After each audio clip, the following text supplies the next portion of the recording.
Olá, estamos ao vivo aqui com mais uma aula de Química do projeto Revisa Enem, da plataforma digital da MVC Editora. Sejam todos bem-vindos. E hoje o nosso tema, continuando aí essa revisão do Enem, é um tema chamado de energia nas reações químicas. A gente até vai fazer um link com a aula anterior, que a gente falou sobre poluição atmosférica e sobre os impactos ambientais. Então, é meio que uma continuação aí para a gente fazer aquele gancho e continuar aí a nossa revisão para o Enem. Então, eu vou começar aqui falando da energia das reações químicas. Todas as reações químicas, elas podem aí ser classificadas em dois tipos, ou em endotérmicas, a palavra endo quer dizer para dentro, ou em exotérmicas, que quer dizer para fora, e a palavra térmica quer dizer calor, Então a gente vai falar especificamente da energia em forma de calor. A gente tem outros dois nomes que aparecem aí também, que são mais complicados, endoergônica e exoergônica, que serve para qualquer tipo de energia. Mas como a maioria dos exercícios relacionados ao Enem, a gente vai calcular mais a energia térmica, que seria a energia em forma de calor, então a gente vai ficar com esses dois nomes aí, endotérmica e exotérmica, tá? Lá embaixo eu coloquei duas figuras para vocês, de duas combustões, uma reação química aí muito conhecida de todos nós, Vocês estão vendo aí a diferença de coloração, dessas duas reações, Então, na esquerda a gente tem aí uma chama de um fogão bem azulada, E na parte da direita a gente já tem uma chama amarelada, provavelmente aí uma combustão de carvão. Então, essas reações aí são reações de combustão. Então, essa reação de combustão, ela é uma reação que libera calor. Então, é uma reação exotérmica. E quem vai estar absorvendo esse calor? Exatamente nessas duas setas aí, as panelas que estão aí, em cima do nosso fogão aí, Seja ele a gás, ou seja ele a lenha ou a carvão, tá? Então, o que a gente pode estar fazendo aí é o cozimento de alimentos.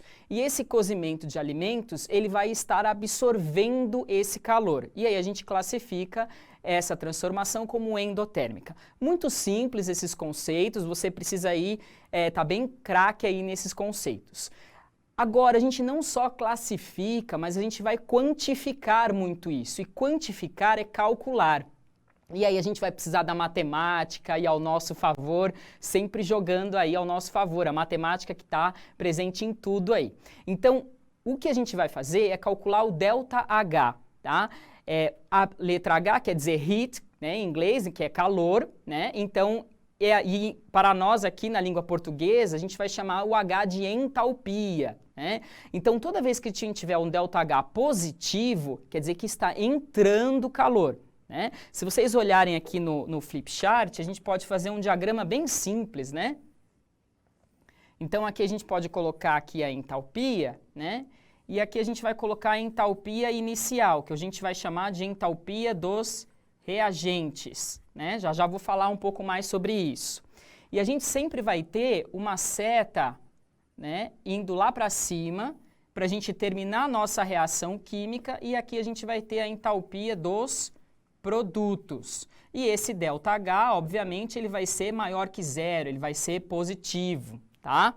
Aqui embaixo, analogamente, eu posso fazer exatamente o de baixo, que agora vai aparecer aí na sua tela, que é o ΔH negativo, onde a gente começa aqui na entalpia dos reagentes, lá em cima, e essa entalpia vai diminuir, ou seja, nós vamos ter aqui uma seta que vai ser decrescente aqui, até um determinado valor aqui embaixo, que nós vamos chamar de entalpia dos produtos. Da mesma forma que eu coloquei aqui, vou colocar agora em vermelho, o ΔH maior do que zero, aqui embaixo nós vamos ter o ΔH menor do que zero, ou seja, negativo. Então aqui nós temos as reações endotérmicas e aqui nós temos as reações exotérmicas. Bem simples, Agora a gente vai ver o cálculo, do ΔH, Porque existem aí como a gente está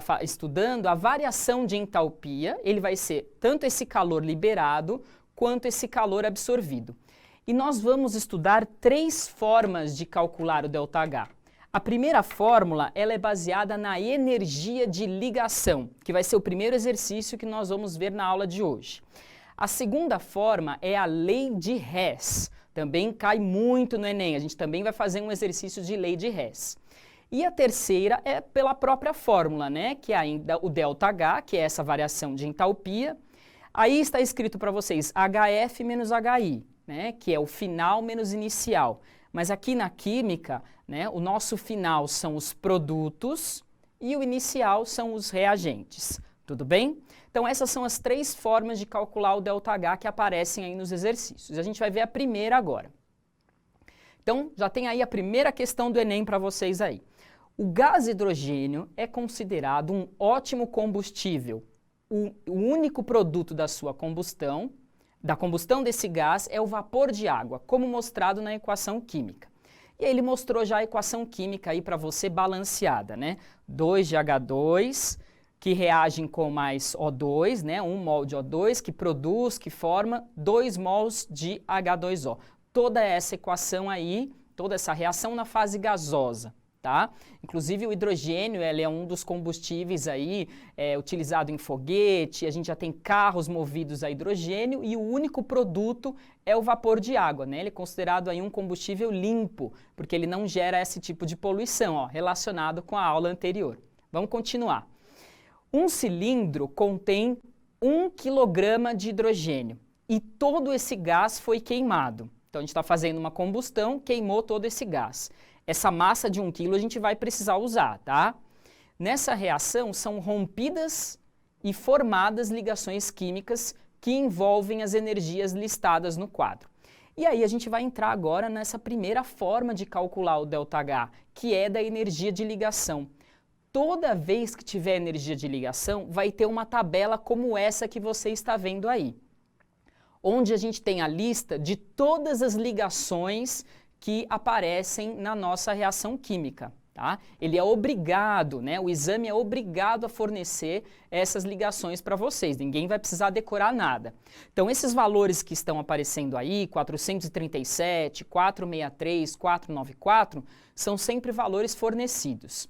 E além disso, a gente tem aí embaixo os valores de massas molares, né? Do H2, 2, do O2, 32 e do H2O, 18, que também são fornecidos e que, se você lembra, vem lá da tabela periódica. A pergunta dele é a seguinte: qual é a variação de entalpia em kJ da reação de combustão do hidrogênio contido no cilindro? E aí a gente tem as alternativas. Qual vai ser o objetivo? Por que essa questão ela é mais difícil do que normalmente aparece? Porque ele deu a massa de 1 kg para você calcular essa energia liberada na combustão, mas ele não deu o valor do ΔH. E aí o que você vai precisar fazer? Calcular o valor do ΔH. Daquelas 3 formas que eu falei, a primeira, pela energia de ligação, que sempre vai ter essa tabela aí. Então, ó, apareceu aí, ó, energia de ligação. Eu vou usar ainda a energia de ligação para começar o problema. Então ele vai ser um problema mais trabalhoso para você. A gente sabe que o Enem é dividido em questões fáceis, médias, difíceis, então essa questão aí, ela é de média para difícil, é aquela questão que você, se você acerta, você sai muito na frente dos seus candidatos ali para aquela vaga na faculdade. Então, ó, eu grifei aí 1 kg, que a gente vai usar esse 1 kg para nós fazermos os cálculos, mas antes disso a gente vai achar o valor do ΔH. Então já está aparecendo aí na sua tela, né, a tabela que eu repeti, né, que está no exercício, eu apresentei para vocês o enunciado completo, e aí eu só destaquei a tabela, tá? Então nessa tabela a gente tem os valores aí de energia de ligação. Para nós lembrarmos, a energia de ligação, ela tem um conceito que você não pode esquecer. Toda vez que nós formos quebrar uma ligação, a gente precisa fornecer energia. Ela não quebra espontaneamente. Então, se eu fizer aqui, por exemplo, uma ligação, né, aqui no meu braço, né, não posso dar a mão para ninguém aqui, se eu fizer uma ligação, eu preciso ter uma energia para quebrar essa ligação. Ela não vai quebrar espontaneamente. Então, essa energia ela precisa ser fornecida. Se ela é fornecida, ela é uma energia endotérmica, não é isso? Eu preciso fornecer essa energia, então é uma energia positiva, tá? Endotérmica, energia positiva, tá? Que está aparecendo aí na sua tela, tá? Então agora a gente vai aparecer aqui, ó, energia de ligação, a energia na quebra, ela é fornecida, positiva. E aí o que aconteceu aí, você está observando aí, o hidrogênio, que era HH, né, essa molécula está numa ligação covalente que compartilha elétrons, os hidrogênios agora eles estão atômicos, né? Eles foram quebrados, eles estão separados. Você promoveu aí uma separação dos hidrogênios, fornecendo energia. Eles estão lá livres, leves e soltos e agora eles vão precisar se unir numa nova ligação. E aí eu estou representando agora embaixo, no slide para vocês, um outro exemplo, né, da união do H junto com o Cl, que é a formação das novas ligações. Nessa formação das novas ligações, se eu precisei fornecer energia para quebrar, na hora que eu vou unir essas ligações, libera energia. Tá? E aí a gente vai nesse ponto aqui do gráfico. Liberando energia, a gente vai para a reação exotérmica, libera energia para o meio ambiente. E aí na nossa tabela, a gente está vendo aí essa setinha, essa cobrinha aí, com esses dois valores negativos. Então apareceu agora aí para você, né, a energia liberada na formação das ligações, e eu fiz questão aqui de circular para vocês aí essa energia liberada. Tudo bem? Então, resumindo, quebrou a ligação, fornece energia, formou a ligação, libera energia. Não pode esquecer disso. Então agora a gente vai fazer os cálculos para essa reação aí que a gente tem no nosso enunciado. Tá? Então eu coloquei aí uma fórmula que você pode anotar, né? Que é a energia da quebra mais a energia da formação, só que essa energia da formação ela sempre tem que ser negativa. Se você esquece desse sinal negativo, você erra o exercício. Não pode esquecer, quando forma a ligação, libera energia. Tudo bem? Então agora nós vamos calcular aí para a reação aí, 2 de H2 mais O2, que forma 2 de H2O. Então aqui eu estou representando para vocês as duas moléculas de H2, nesses dois quadrados verdes aí, né? O H, H, H, H, tá? Aqui do lado a gente tem aí o O2, né, que faz uma ligação dupla, né, nesse azul que está aparecendo aí. E do lado direito, né, depois da seta, então antes nós temos os reagentes, né, antes dessa seta vermelha, o HHHH e o O dupla O, e depois nós temos aí o nosso único produto que é a água, mas nós temos 2 mols de água, então a gente está representando aí as duas moléculas de água. Aliás, está errado aí, né, H2O. Né? Aí está escrito O2H, então peço desculpas aí, você troca aqui, a gente corrige ao vivo, né? Então aqui, ó, é isso aqui que acontece, tá? Mas a ligação não vai mudar nada, tá? Mas a molécula de água é H2O, né? Isso aí todo mundo sabe. Então o professor errou aqui, então é H, H e O aqui, e não do jeito que está escrito aí. Olha, já arrumaram ali. Não, não arrumaram não, eu que tô achando que já está certo, né? Mas enfim, a ligação não vai mudar, ela vai ser do A, do O junto com o H, tudo bem? Não vai mudar nada. Vamos calcular a energia da quebra agora. Então a gente precisa olhar o valor na tabela, tá? Olhando o valor na tabela, a gente tem lá 2 vezes o valor de 437. Então, por que 2 vezes? Porque a gente tem o HH e o HH ele aparece 2 vezes. Você pode fazer uma soma ou você pode multiplicar por 2 o 437. E aí você soma com o 494, que é o valor da energia do O dupla O. E aí a gente tem um valor de energia da quebra que vai dar de mais 1.368 kJ. Tudo bem? Essa é a energia da quebra, positiva. Agora a gente vai calcular a energia da formação, negativa.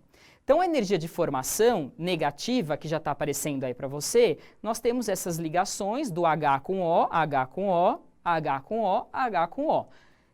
Então, agora a gente vai ter aí 4 vezes a ligação H com o O, tá? Então, a gente vai precisar multiplicar o valor de 463 da tabela por 4, né? Então, eu fiz questão de mostrar cada uma delas aqui, né? Todas em amarelo, ó. Uma ligação HO, outra ligação HO, outra ligação HO, outra ligação HO, então são 4 vezes cada uma dessas ligações. Fazendo esse cálculo, o valor agora é negativo, menos 1.852. Tudo bem? E aí a gente chega no valor do ΔH agora, que já está aparecendo aí na sua tela. Menos 484 kJ, tá? Esse saldo energético é um saldo negativo, né? Entrou energia para quebrar as ligações, mas saiu mais. Então, esse saldo é negativo. É igual a sua conta bancária, né? Se você ganha 1.000 e gasta 2.000, o seu saldo vai ficar negativo. Então, a reação exotérmica é exatamente isso. Entrou de energia um tanto, mas vai sair muito mais. O saldo é negativo. A gente não vai fazer aqui, mas o contrário é a endotérmica. Que é o ideal para todo mundo. Entra o dinheiro e sai menos, não é isso? Então, entra de energia para quebrar e sai só um pouco. Então, o saldo vai ser positivo endotérmica. Tudo bem? Então, agora que nós já calculamos aí o ΔH, nós vamos agora calcular a variação de entalpia relativa a esse 1 kg que nós temos aí. Tudo bem? Então, a combustão de 1 kg de H2 já está no enunciado para você ali, então já está aparecendo aí, tá? O que nós precisamos fazer? Nós precisamos agora calcular, segundo a massa molar do hidrogênio que foi dada no exercício, quanto vale de energia essa combustão de 1 kg. Por quê? Porque a nossa equação química ela não vai estar em massa, né? Como vocês já sabem, lá no cálculo estequiométrico, todas as proporções são em mol, né? Que é relativo lá ao balanceamento. Então, são mols. Então, nós estamos aí fazendo uma primeira conta, que é para transformar aquele 1 kg de gás hidrogênio em mol. Então, está aparecendo aí para você. 1 mol de H2, 2 gramas. 1.000 gramas, que é relativo a 1 kg, né? 1 kg tem 1.000 gramas, X. Então, nós temos aí 500 mols de H2. Tudo bem? Aí esses 500 mols nós vamos substituir agora na equação. Se esse número 2 aqui é o número 2 do balanceamento, isso significa que são 2 mols. Para esses 2 mols, nós temos uma energia liberada de menos 484 kJ, que foi todo aquele rolê que nós fizemos de cálculo da energia de ligação. Então, por isso que esse exercício ele é bem trabalhoso, né? Se ele já tivesse dado o valor do ΔH, ficaria mais fácil. Calcule 1 kg de gás hidrogênio liberado. Se você tivesse esse ΔH de menos 484, você já começava a fazer. Mas você teve que fazer um passo anterior, que é calcular o ΔH. E aí ele ficou mais trabalhoso, mais difícil, tá? Agora, voltando lá na nossa tela, nós temos lá 500 mols, né, que é o dado que nós descobrimos, que é relativo a 1 kg aí de gás hidrogênio na combustão, vai ser o valor de X kJ de energia. Tá? Fazendo essa conta, a gente pode fazer aquela multiplicação em X, né, que aí cada um vai usar a matemática aí do seu jeito, né? Mas eu coloquei essa seta aí, né, que é um fator multiplicativo, né? Se a gente tem 500 e a gente está partindo de 2, então está multiplicando por 250. Então, do outro lado, vai acontecer da mesma forma, vai multiplicar por 250. E aí o valor, então, fica negativo, porque é uma energia liberada, nosso ΔH era exotérmico, menos 121.000 kJ. Ufa, chegamos aí na resposta do exercício, né? Bem trabalhoso esse exercício, uma calculeira danada. Mas aí agora, né, observando aí todo o exercício novamente, nós chegamos aí na alternativa B, menos 121.000 kJ. Ufa! Agora, para respirar um pouco aí, nós vamos ver mais uma questão, e aí essa aí não vai ter uma calculeira danada, vai dar um tempo aí de você pensar um pouco na alternativa. Então, eu vou fazer a leitura junto com vocês, e aí vocês vão ter 2 minutos aí para resolver aí essa próxima questão sem calculeira. Vamos dar um tempinho aí, depois a gente volta com a calculeira. Em 2014, iniciou-se em São Paulo uma crise hídrica que também afetou o setor energético, agravada pelo aumento do uso de ar-condicionado e ventiladores.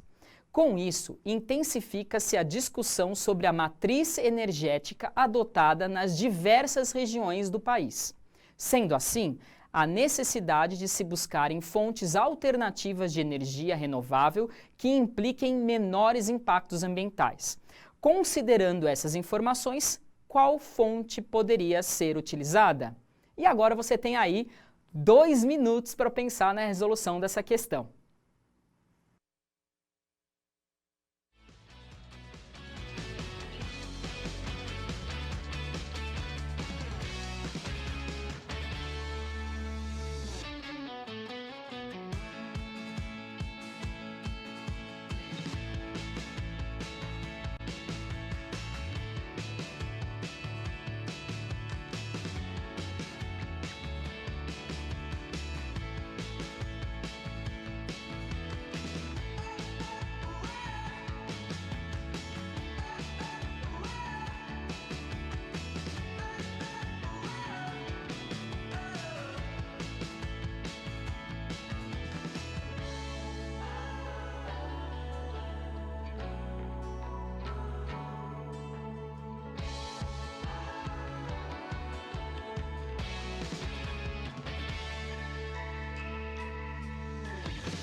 Voltamos aí, né, e agora com a resolução dessa questão, né? A chave principal dessa questão é você descobrir qual dessas fontes é uma fonte alternativa de energia, tá? Que vai reduzir o impacto ambiental, tá? E principalmente, onde está escrito aí no exercício, uma fonte renovável de energia, tá? Então, essa fonte renovável, de energia renovável que aparece aí, ela vai ser, o Diogo aqui falou, alguns colocaram alternativa A, outras alternativa C, outras alternativa E. Então, nós temos aí a única dessas alternativas que é renovável é a letra E, biomassa. Tá? Agora eu vou explicar rapidinho. Urânio enriquecido, o urânio é finito. O que é renovável? Eu posso renovar essa energia, né? O urânio, se nós explorarmos todo o urânio que tem no planeta, ele vai acabar, não vai se renovar. O carvão mineral, a mesma coisa, a gente extrai da natureza, não se renova. O gás natural, o próprio nome já está falando, gás natural. Ele é da natureza, mas ele não se renova. O óleo diesel, você tem que lembrar que ele vem do petróleo. E o petróleo também é um recurso não renovável, ele vem da destilação fracionada do petróleo. E a biomassa, o exemplo mais claro que nós temos aqui é a plantação de cana-de-açúcar, né? Que é um exemplo de biocombustível e que nós temos essa renovação entre a plantação, você colhe, você tem a safra, aí você utiliza como combustível etanol e aí você planta novamente. Esse é um processo cíclico que vai se renovando. E aí a gente fica com a alternativa E, biomassa. Tudo bem? Ok, vamos para a próxima questão. Nós vamos então agora ver a segunda forma de calcular o ΔH, né? Nós vimos aí energia de ligação, e agora nós vamos ver a lei de Hess, tá? No próximo exercício, e o último só estou relembrando, que é pela fórmula, tudo bem? Como vai funcionar o cálculo pela lei de Hess? Como que a gente identifica que um exercício vai estar relacionado com a lei de Hess? Você tinha no exercício anterior, da energia de ligação, uma tabela. Então, essa tabela de energia de ligação era o seu foco. Viu a tabela energia de ligação? Você vai precisar usar o cálculo pela energia de ligação. O da lei de Hess, nós vamos ter o seguinte, aparecendo aí para você. O exercício vai apresentar várias etapas de reações químicas. E ele também vai apresentar a etapa global, que vai ser a somatória de todas essas etapas. E o ΔH, pela lei de Hess, o ΔH final, vai ser a somatória do ΔH de todas essas etapas. Quantas etapas nós vamos ter? No mínimo 2, né? Então, se a gente tem que somar ΔH de etapas, nós temos que ter no mínimo 2. Os exercícios aparecem geralmente 2, 3, não muito mais do que 3. 4 já é bastante já. Tá? 5 nunca vi. Tá? Então, entre 2 e 3 etapas, elas vão ser manipuladas. Tudo bem? Então, vamos lá. Como que a gente vai calcular o ΔH? Nós vamos manipular todas essas etapas com o objetivo de resultar na resposta.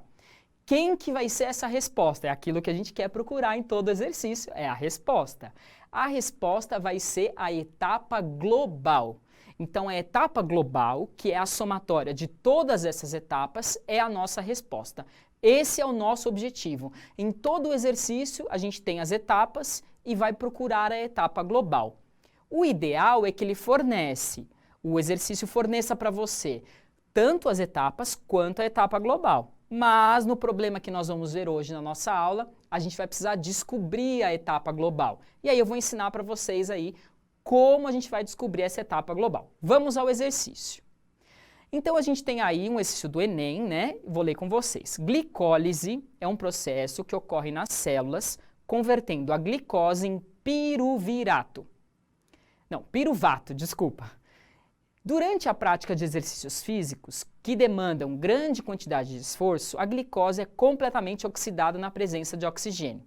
Entretanto, em alguns casos, as células musculares podem sofrer um déficit de O2 e a glicose ser convertida em 2 moléculas de ácido lático. As equações termoquímicas para a combustão da glicose e do ácido lático são respectivamente mostradas a seguir. E aí ele fornece aí duas equações químicas, que são as etapas, né? Nós temos aí duas etapas, tá? A primeira que ele chama de combustão de glicose e a segunda a combustão do ácido lático. E ele pergunta, o processo anaeróbico é menos vantajoso energicamente por quê? E aí ele fornece as alternativas, tá?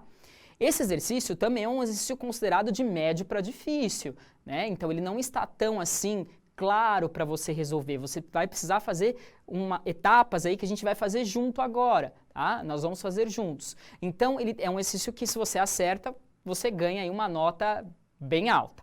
Então a primeira coisa que a gente vai precisar identificar é a etapa global. Por quê? Porque ela é a nossa resposta. Ele deu aí só duas etapas e a gente precisa achar a etapa global. A etapa global, ela está escrita na primeira linha do exercício, que a gente vai reler, que é o seguinte aqui, ó. Bom, falando aquilo que eu já falei, né, ele não forneceu a etapa global, então ela está na primeira linha. Glicólise é um processo que ocorre nas células convertendo glicose em piruvato. Então, isso aí é a etapa global. A gente acabou de descobrir na primeira linha. Então, o que acontece? A glicose, ela aparece aí já em amarelo na nossa primeira equação. Já estou grifando aí para vocês, tá? O que está escrito na primeira linha? A glicose precisa se converter em piruvato. Quem é o piruvato? O piruvato está em verde, que está na segunda equação aí. Então, o que acontece? O nosso reagente vai ser a glicose e o nosso produto, o piruvato. O piruvato está me pegando hoje, né? Até estou falando o produto errado. Piruvato está na segunda. E a gente vai precisar fazer o seguinte, inverter a segunda equação, que é o que nós vamos fazer agora, tá? Então, olha lá. Glicólise, eu escrevi a primeira frase de novo aí para vocês. Glicólise é um processo que ocorre nas células convertendo glicose em piruvato. Então, aí nós temos as duas etapas. Eu até escrevi para vocês aí, etapa 1 e etapa 2, tá? E grifei novamente essa parte que é muito importante, porque a gente precisa descobrir a etapa global, né? Essa é a dificuldade desse exercício, descobrir a etapa global, tudo bem? Depois que a gente descobre a etapa global, aí fica mais tranquilo. Voltando lá. Então, a primeira equação, como a gente tem que manter a glicose como reagente, nós vamos fazer o seguinte, nós vamos manter essa equação e vamos copiar do jeito que ela está aí, tudo bem? Como eu falei para vocês, a gente vai precisar manipular as etapas para chegar na etapa global. Então, se na etapa global ele está falando que a glicose está no reagente e o piruvato nos produtos, então a gente vai precisar, na primeira equação, só copiar, porque aí a glicose vai continuar do jeito que ela precisa estar na etapa global, tudo bem? Então, nós vamos aí copiar a primeira equação. Ela já está aí devidamente copiada na sua tela, tá? A glicose, C6H12O6 mais 6 de O2, que origina 6 de CO2 mais 6 de H2O. E aí também copiado o ΔH, tá? Menos 2.800 kJ. Se eu copiei a equação, eu copio o ΔH e respeito o sinal do ΔH. Isso é muito importante, tá? Agora, e a segunda equação? O piruvato precisa ser o produto. Como ele aparece na segunda equação como verde? Ele aparece nos reagentes. Se ele aparece nos reagentes, eu preciso dar um jeito de fazer o quê? De jogar ele para o outro lado. Na hora que eu jogo ele para o outro lado, eu inverto toda a equação, que é o que a gente vai fazer agora, ó. A gente vai inverter a segunda equação, nós vamos inverter só a segunda equação. Só que a gente vai ter um problema, tá? Vocês estão vendo aí, tá? Que está aparecendo agora grifado para vocês, que quando a gente chegar na etapa global, nós vamos ter um problema, que é esse problema dessa pergunta que vai aparecer novamente aqui para vocês, ó. Como eliminar as outras fórmulas? Porque a gente vai precisar ficar com glicose e piruvato. A gente vai precisar eliminar as outras fórmulas também fazendo uma outra conta de manipulação de etapas, que é multiplicar por 2 a segunda equação. Então já está aparecendo aí para você inverter e multiplicar por 2. Então a gente vai ter, ó, 3 de O2, 3 de CO2, 3 de H2O. Na hora que vai aparecer o cancelamento, a gente precisa ficar com a mesma quantidade dos dois lados, né? Então, se eu tenho 3 oxigênios de um lado, eu preciso ter 3 do outro. No caso, se eu tenho 6, eu preciso ter 6. Então, essa segunda equação, eu vou precisar multiplicar por 2, porque a gente vai fazer o cancelamento que vocês vão ver agora. Então, olha lá, escrevi lá multiplicar por 2 no ΔH ali de combustão de menos 1.344 kJ. Na hora que eu multiplico por 2, isso é muito importante, eu preciso multiplicar por 2 também o valor da energia, né? Se eu venho aqui, se isso aqui é um graveto de palito de fósforo e eu queimo um graveto, ele me fornece uma quantidade de energia. Se eu tenho 2 gravetos, eu tenho o dobro de energia. Então, se eu multiplico por 2 ali o valor do ΔH, significa que eu tenho o dobro de energia. Então, não posso esquecer aí, né, de multiplicar esse valor de energia, porque agora toda a equação química será multiplicada por 2. Eu vou ter a quantidade em mols, todas elas dobradas. Tudo bem? Então, vai aparecer aí agora o cálculo. Então, agora vai aparecer o cálculo aí do ΔH para vocês, desculpa, que é o ΔH multiplicado por 2 aí, né, do 2 e 1.344. E o que acontece? Esse 1.344, ele já está positivo. Por quê? Porque a gente inverteu a equação. Então, ó, a equação ela já apareceu aqui, ó, tá? Ela está aparecendo aqui agora piscando para você. Então, essa equação ela já está invertida e multiplicada por 2. Então, olha lá, observe, o verde, que é o piruvirato, ele foi lá para o outro lado. Além disso, apareceu o número 2 na frente dele. Tá? O oxigênio, que eram 3 oxigênios, ele foi para o outro lado como 6 oxigênios. E o que era produto, que eram 3 O2 na segunda etapa, mais o 3 de água, eles foram para os reagentes, só que multiplicados por 2. Então ficou 6 de CO2 e 6 de H2O. Tá? E aqui a gente tem a multiplicação do ΔH por 2. O que nós vamos fazer agora, tá? Além de calcular o ΔH, que agora vai ser só uma soma, eu vou mostrar para vocês que o cancelamento na lei de Hess, se a gente faz a lei de Hess toda certinha, a gente vai poder fazer todos os cancelamentos com as mesmas quantidades. E eu só posso cancelar quem está do lado do produto, quem está do lado do reagente. Ou seja, eles precisam estar em lados opostos para serem cancelados. Eles não podem estar do mesmo lado, tudo bem? Então, olha lá o cancelamento que a gente vai fazer agora. Então, aqui a gente já calculou o ΔH, que já está aparecendo aí na sua tela, né? Mais 2.688 kJ, que já é o ΔH positivo, 1.344 multiplicado por 2, e agora os cancelamentos, tá? O ΔH a gente vai calcular na próxima tela. Ele vai ser a soma dos ΔHs dessas duas etapas. Mas agora a gente vai fazer o cancelamento que eu estou prometendo para vocês. Então, olha lá. 6 águas aqui do lado do reagente, 6 águas do lado de lá, produto. Eles estão em lados opostos. Agora eu vou cancelar os 6 CO2 que a gente tem aqui do reagente na segunda equação, 6 CO2 na primeira equação que está do lado do produto, lados opostos. E para terminar, os 6 oxigênios que estão ali na primeira do lado do reagente e 6 oxigênios na segunda do lado dos produtos. Tudo cancelado. Quem sobrou? A glicose, transformando em piruvato. Tudo bem? E agora a gente só vai fazer o cálculo do ΔH somando esses dois valores que nós já tínhamos encontrado. No próximo slide. Então aqui já vai aparecer no próximo slide.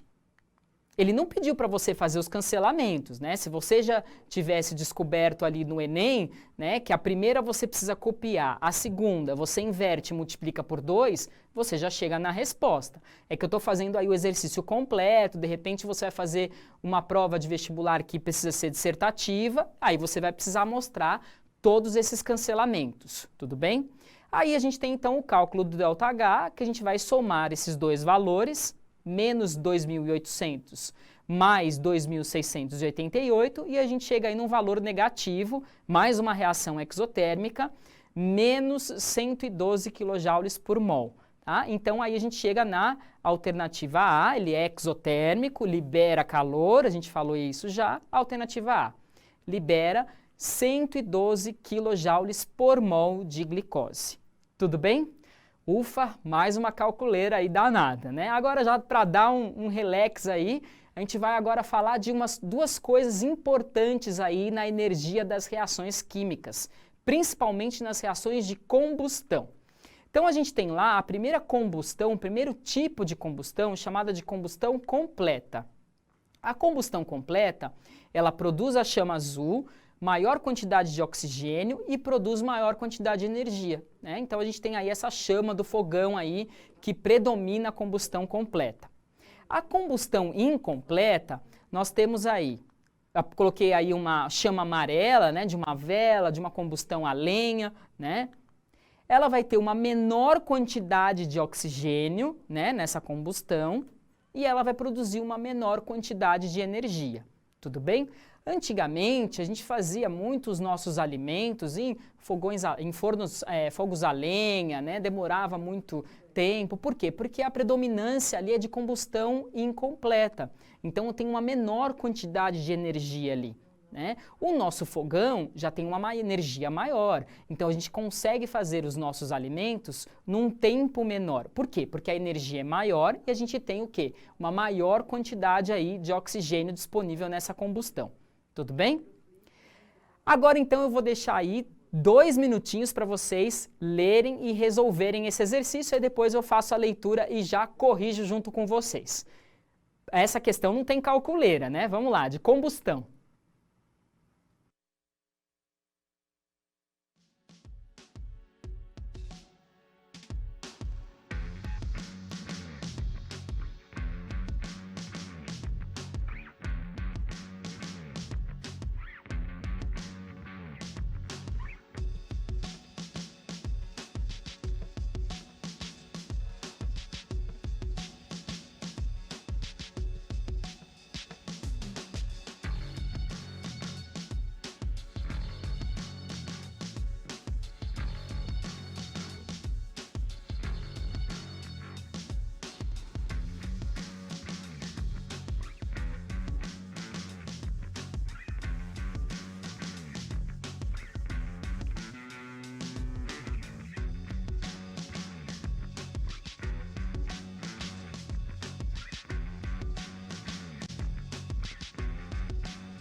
Voltamos aí, agora eu vou fazer a leitura do enunciado com vocês, né? A maioria aí escolheu a alternativa E, apareceu algum A, B, C aí, mas a maioria foi de alternativa E. Vamos ver se ela está correta ou não.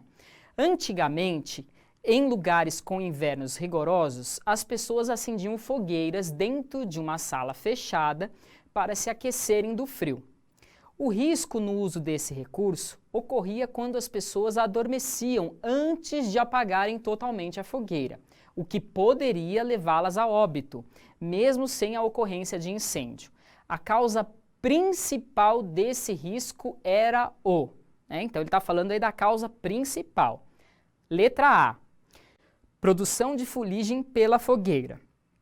Letra B, liberação de calor intenso pela fogueira. Letra C, consumo de todo o oxigênio pelas pessoas. Letra D, geração de queimaduras pela emissão de faíscas de lenha, da lenha. E letra E, geração de monóxido de carbono pela combustão incompleta da lenha. Então é assim, esse exercício, a gente tem coisas até que são aí lógicas você pensar, né? Então ele acaba aí, se você faz uma leitura bem rápida, né? Você acaba assinalando alguma alternativa que não esteja correta. A maioria que respondeu aí no chat, fiquei bastante feliz, acertou e colocou a alternativa E, geração de monóxido de carbono pela combustão incompleta da lenha. Está correto, tá? Aí eu vou falar agora um pouco das outras alternativas, né? Então, produção de fuligem pela fogueira, a fogueira vai gerar fuligem, tudo bem? Mas ele não vai ser a causa principal de morte, porque esse gás monóxido de carbono, que é o CO, né? Ele tem a fórmula CO, ele tem uma capacidade de se ligar na hemoglobina que transporta oxigênio por todo o nosso corpo de uma forma muito intensa. Então, ele tira o lugar do oxigênio, o monóxido de carbono, e entra no lugar ali da hemoglobina e todo o seu corpo vai começar a ser transportado, ao invés de oxigênio, o monóxido de carbono, tá? E aí ele vai causar aí a morte das pessoas. Essa vai ser a causa principal, tá?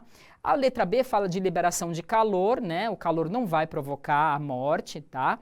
Ele pode provocar, mas não vai ser a principal, tá? O consumo de oxigênio não vai consumir todo o oxigênio, vai diminuir, obviamente, o oxigênio do ambiente, tá? Mas vai ser a produção de monóxido de carbono que a pessoa vai estar inalando, que vai ali entrar por todo o corpo, tá? E a letra D, geração de queimaduras, né? Não vai ter nada a ver, porque o exercício fala que, né, essa fogueira está longe ali, né?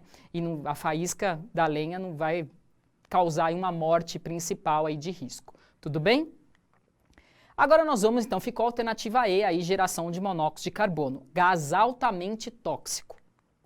Então agora, né, falando dessas combustões que já apareceu aí no exercício, a gente tem aí os tipos de combustão, né? A combustão completa, né, que ela produz gás carbônico e água em forma de vapor. A combustão incompleta, que tem a formação de monóxido de carbono, esse gás altamente tóxico aí, e também a água na forma de vapor. E o outro tipo de combustão incompleta vai ser a formação de fuligem, que até apareceu no exercício ali, né? Que é aquela fumaça preta que é liberada nas combustões, mas que não é a principal causa lá da morte, lá no caso do exercício. E também a água na forma de vapor. Então você vai ver que todas as combustões, a gente está vendo aí que todas elas têm água, tudo bem? E aí, para você ter uma bitolinha de decoreba, né, você pode pensar da seguinte forma, né?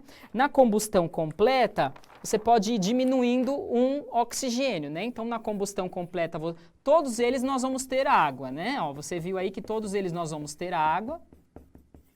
Na combustão completa, né, a gente tem o CO2 e a gente tira um oxigênio aqui, a gente tem o CO.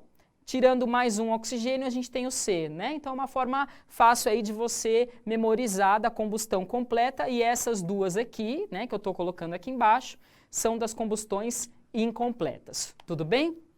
Agora a gente vai ver um exemplo de como escrever as reações, as equações químicas, né, que representam essas reações aí. Então, no caso da combustão completa, nós temos aí um combustível, tá? Obviamente que esse combustível, para gerar gás carbônico e água, ele precisa ter carbono e precisa ter hidrogênio, né? Hoje nós já vimos aí um exercício de uma reação de combustão de hidrogênio com oxigênio que origina só água. Então eu não tenho como ter carbono se eu não tenho carbono antes. É a mesma coisa que eu pedir para você fazer um bolo de abacaxi e comprar banana, né? Você só consegue fazer bolo de abacaxi se eu comprar abacaxi, bolo de banana com banana. Então, esse combustível que está aparecendo aí, ele precisa ter carbono e ele precisa ter hidrogênio, tudo bem? Na combustão incompleta, como eu já escrevi um pouco aqui na lousa, a gente tem o combustível mais o oxigênio, você não pode esquecer do oxigênio, né? Muitas vezes os alunos esquecem da combustão do oxigênio, tá? Porque eles não falam, o oxigênio é uma coisa meio óbvia, toda combustão precisa do gás oxigênio, tá? E a última equação aí a gente tem, bom, o monóxido de carbono, que já está assinalado aí, e a última combustão dando o carbono, fuligem aí e água. Tudo bem? Agora nós vamos para mais uma questão aí do Enem, né? Mais uma calculeira aí que a gente vai fazer na aula de hoje. Então vamos lá. O carro flex é uma realidade no Brasil. Esses veículos estão equipados com um motor que tem a capacidade de funcionar com mais de um tipo de combustível. Então, o motor ele já está adaptado ali para você abastecer tanto com etanol quanto com gasolina e em qualquer proporção, né? Você pode colocar ali qualquer mistura dos dois, né? R$10 de gasolina, 20 de etanol, ou só gasolina, que ele vai funcionar. Ele já tem essa tecnologia. Vamos lá. No entanto, as pessoas que têm esse tipo de veículo, na hora do abastecimento, têm sempre a dúvida: álcool, que é o nosso etanol, ou gasolina? Para avaliar o consumo desses combustíveis, realizou-se um percurso com um veículo flex, consumindo 40 litros de gasolina. Tá? Eu já grifei aí os 40 litros de gasolina, né? Que no Enem não estaria grifado, né? Então é uma forma de você já destacar esse valor aí do seu enunciado. E no percurso de volta, utilizou-se etanol. Então ele foi com gasolina e voltou com etanol, né, numa viagem aí que ele fez. Foi considerado o mesmo consumo de energia, tanto no percurso da ida quanto no percurso da volta. E o quadro resume as energias, tá? Então, olha lá. Uma das coisas que já está aparecendo na nossa tela é uma tabela. E nessa tabela a gente tem aí o valor de densidade e o valor de calor de combustão. Então, o primeiro cálculo que a gente precisa fazer, como ele fala aí que o valor de energia é o mesmo, a gente precisa achar o mesmo valor de energia para a gasolina, que foi na ida, e esse mesmo valor de energia vai voltar com o etanol, tudo bem? Quando você vai no posto, você abastece litros. Ele colocou 40 litros. Mas o nosso calor de combustão, ele está por massa. Qual é o conceito que transforma massa em volume? O nome dele é densidade. Tá? A gente tem até a fórmula da densidade, né? A densidade é a massa sobre o volume. Tá? A densidade é um valor único para cada material, tá? Um valor único para cada material, e a gente calcula aqui, né? A densidade é a massa do material dividido ali pelo volume do material, tá? Não é um valor que você decora, tá? É sempre um valor fornecido para você, como já está fornecido aí na tabela, tudo bem? Então a gente tem aí o valor da densidade do etanol e da densidade da gasolina, o calor de combustão do etanol e o calor de combustão da gasolina. Então essa energia da gasolina a gente vai calcular agora, 40 litros. Já está escrito aí para você, 1 ml, 0,7 gramas. A gente está usando a densidade, tá? Eu coloquei aqui a fórmula para vocês, mas eu estou fazendo uma regra de 3. Você tem essas duas opções. Ou você faz pela fórmula ou pela regra de 3. E aí a gente tem aí 40 litros, né? Que dá 40 mil ml. 1 litro tem 1000 ml, X. Então a gente tem aí o cálculo da massa. Deu 28 mil gramas a massa aí de gasolina que foi gasta nesse percurso da ida. Mas ele não está falando da massa, ele está falando da energia. Eu preciso calcular a energia. Então agora eu vou usar a segunda parte da tabela, que é o calor de combustão. O que diz lá o calor de combustão da gasolina? Diz que a cada 1 grama, tá, está sendo liberado 10 quilocalorias de energia, né? Tem o sinal negativo porque essa energia está sendo liberada. Então, se a cada 1 grama eu tenho 10 quilocalorias liberadas, se eu tenho 28 mil gramas, que são 28 quilos, eu vou ter X quilocalorias. Todas as unidades estão aí corretas, grama embaixo de grama, quilocaloria embaixo de quilocaloria, e aí a gente calculou aí essa energia. Menos 280 mil quilocalorias, tudo bem? Essa energia é a mesma do percurso da volta. Então, o valor que eu vou deixar fixo agora vai ser menos 280 mil quilocalorias, tá? Então, olha lá, eu coloquei aí de novo no slide que a energia da gasolina no percurso da ida foi de menos 280 mil quilocalorias, que vai ser o mesmo da volta. Então, agora a gente precisa aí calcular, né, o consumo de etanol, tá? Então, a gente vai fazer agora o percurso de volta, que é o cálculo por etanol. 1 grama de etanol vai liberar aí menos 6 quilocalorias. Essa energia de menos 280 mil quilocalorias, X. E aí a gente calcula a massa de etanol, né, por essa regra de 3. 46 mil 667 gramas. Aí você vai falar, professor, acabou o exercício? Ainda não. Por quê? Porque ele pergunta o volume de etanol. Então, eu só fiz a regra de 3 da energia, da massa que eu usei na tabela, com a energia de menos 280 mil que está aparecendo aí. Como eu faço para transformar massa em volume? Eu uso a densidade, novamente. Por isso que ele te deu o valor da densidade do etanol também. Então, agora a gente vai usar o valor da densidade do etanol. 1 ml de etanol vale 0,8 gramas. Se eu tenho aí 46.667 gramas, x ml. O valor deu 58.333 ml, né? Isso aí o que significa? Como ele está pedindo lá, calcule o volume de etanol em litros, aí a gente tem que só dividir por 1.000, porque 1 litro tem 1.000 ml. Então, esses 58.333 vão dar aproximadamente 58 litros. E aí fica a alternativa D de dado. Ah, mais uma calculeira aí. Eu agradeço hoje, então, a companhia de vocês e a gente se encontra aí na próxima aula. Até lá!